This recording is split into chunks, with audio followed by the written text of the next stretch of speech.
James Gunn's Superman has renewed moviegoers' interest in DC's cinematic output after a series of flops resulted in the ultimate cancellation of the DCEU as we knew it.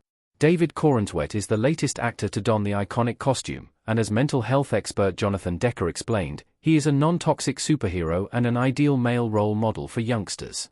The 2025 Superman movie feels like a return to form for the character and the superhero genre, and the birth of the DCU has anticipation through the roof for the upcoming promising project slated for release in the next couple of years.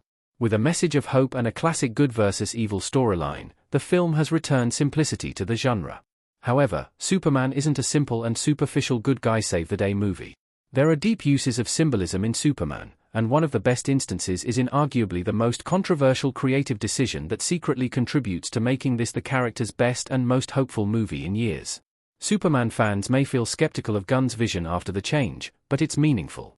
Jor-El's full message in Superman makes him seem evil. Early in the movie, we see Bradley Cooper and Angela Sarafian as Jor-El and Lara Lorvan, Superman's birth parents, on a damaged recording that the robots in the Fortress of Solitude play for Clark while he recovers. It is a heartwarming message about the mission that they envisioned for Superman, aka Kal-El, of helping out planet Earth's inhabitants. However, it is soon revealed that the damaged part of the recording can be recovered. The engineer, Lex's biologically modified, ex-Special Operative Team member, played by Maria Gabriela de Faria, retrieves the lost footage, and the complete message is shocking in contrast to the part that Clark has heard. For the characters in the movie, this makes Superman an evil overlord, since they're convinced he's following the words originally recorded by his birth parents and not just the part he previously had access to. More importantly, though, for viewers, it seems like James Gunn has turned Superman's birth parents evil. However, it is through this premise that Gunn can take Superman on an arc of identity crisis and recovery. Clark learns to have faith in himself through the film by realizing that his actions define him, not his parentage, adoptive or biological. Viewers are also urged to have some faith. Gunn uses symbolism to rehabilitate Superman's image. Over the past couple of decades, alternative interpretations of Superman have become more popular than the traditional version of the world's first superhero. In Justice Superman, a character whose existence asks, "What if Superman was evil?" reached such heights of popularity that the original point of the character seemed to be erased from all discourse about him. While it's an interesting concept on paper, if it's not serving the purpose of reminding people why it matters that Superman isn't evil, it becomes a cynical, self-indulgent act of tarnishing not just the character, but also the intentions of his creators. The increasing popularity of Invincible's Omni-Man and The Boys' Homelander only further removes discourse from that point. In many ways, the media and the viewers collectively contributed to changing Superman's point. He was no longer a symbol of hope meant to inspire us, but either a man burdened with bearing the brunt of humanity's sins, the DCEU interpretation, or a literal villain, the Injustice interpretation. The idea of an incorruptible symbol perhaps seemed too alien to embrace.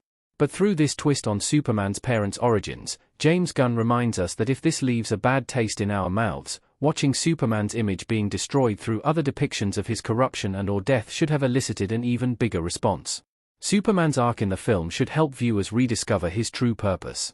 That message shouldn't be declared fake in later installments. The impact of watching Superman rediscover his faith in himself and his mission, even if it's based on a minor fragment of a problematic message, is inspiring. Pa Kent's words about a parent's relationship with their child ring with universal truth, and they can cause you to realize, much like Clark, that you can choose to be who you want. Moreover, watching Superman reject the full message and find comfort and inspiration elsewhere, namely, his adoptive parents' memories, reminds viewers of what he truly stands for. Suppose the Kryptonian birth parents symbolize the media that has removed the character from the original inspiration behind his creation. It then follows that we, as viewers, are Superman, rediscovering his purpose and meaning. David Krumholtz, star of 2026 Supergirl, has confirmed that this retcon will be addressed in the upcoming movie, but I'm sure the message won't be declared fake. As Gunn has pointed out, Lex Luthor himself acknowledges it's not fake to the Jaran-Purian president, who he needn't have lied to. Declaring it fake also loses this symbolic significance.